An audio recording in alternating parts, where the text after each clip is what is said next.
berarti mereka tuh otomatis kafir loh, kayak banyak dari mereka yang sebenarnya pengen taat gitu-gitu sih. Jadi lebih kayak sering bertukar pikiran. Yes, betul sekali. Kak tolong save live-nya ya, insya Allah nanti kita save. Oh, ini save-nya terakhir ya? Oke. Kak boleh, kok nggak bisa di-share pertanyaannya? Kayaknya kalau kalian private-nya nggak bisa ya.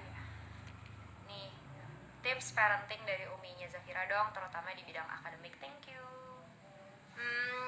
Kalau di bidang akademik itu Umi selalu berusaha supaya anak-anak itu nemuin sendiri apa yang dia mau capai gitu. Maksudnya goalnya itu apa, terus passionnya itu apa gitu. Jadi Umi nggak pernah ya berusaha untuk tidak pernah memaksakan apa yang Umi atau Abinya pengen gitu. Jadi kalau anak-anak melakukan itu berdasarkan apa yang dia mau, passionnya dia, maka insya Allah mereka pasti akan semangat ngejar mimpi dan cita-citanya gitu sih. Gitu. Paling kalau misalnya dari aku sebagai anak ya, yang aku kayak inget dari kayak sosok Umi sebagai ibu gitu dan sebagai guru di rumah tuh ya, emang Umi tuh gak pernah yang model kerjain PR-nya udah belum, udah ya udah selesai gitu, gak pernah kayak gitu. Tapi selalu ke mana PR-nya, ayo kita kerjain bareng. Atau kayak ujian nih, misalnya minggu depan 1 week tuh bakal UTS atau UAS, itu tuh gak pernah yang kayak udah belajar belum, udah ditinggal. Tapi selalu mana kisi-kisinya bawa ke sini, kita atur jadwal belajarnya, nanti malam ini kita tanya jawab bab 1 sampai bab 3 gitu. Jadi peran Umi sebagai terutama educator gitu ya dalam rumah itu tuh sangat aktif, dan menurut aku itu ngebantu banget sih. Karena sebagai anak kecil kan kita tuh kayak masih butuh dibimbing dalam artian scheduling, planning, terus kayak cara nyicil belajar. Itu kan bener-bener trial and error banget ya gitu. Jadi yang tadinya aku juga kayak take for granted, lama-lama aku nyadar kalau habit-habit kayak gitu yang akhirnya kebangun sendiri tuh ya gara-gara dulu sama Umi tuh kayak dibimbing supaya jadi habitnya kita juga gitu. Tapi kalau bikin schedule itu yang membuat hari Senin dan hari Selasa itu belajarnya terakhir gitu kan ya.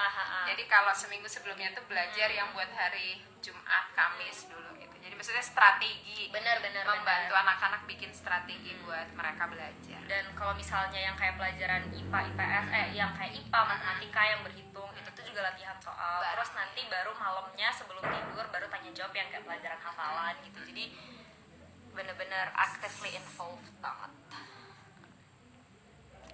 Nih, misalnya kalau kita mau berhijab syar'i tapi ditentang sama orang tua gimana? Kelihatan rambutnya. Enggak ada. Ya, mungkin pertama disampaikan dulu kali ya ke orang tua, tapi tentunya baik-baik dengan cara tidak menggurui gitu ya, kenapa kita harus berhijab secara syar'i. Terus kalau misalnya nggak enak ngomong langsung, mungkin bisa kirim artikel atau apa gitu ya, misalnya kirim WA atau apa, link apalah, YouTube atau apa gitu. Jadi kan bukan kata kita gitu, tapi kata ustadz atau misalnya kata yang lebih paham agama, mungkin jadi orang tua bisa menerimanya lebih enak gitu. Dan mungkin yang dikhawatirin orang tua itu kan biasanya kalau berhijab syar'i itu kan bukan syar'i itu kan tergolong kayak nggak keren gitu kali ya. Nah jadi mungkin bisa mengatur penampilan juga supaya orang tuanya tetap senang ngelihatnya gitu kan, maksudnya bagus lah gitu, enak gitu, padu-padannya atau apa, tapi tetap sesuai dengan syariat gitu.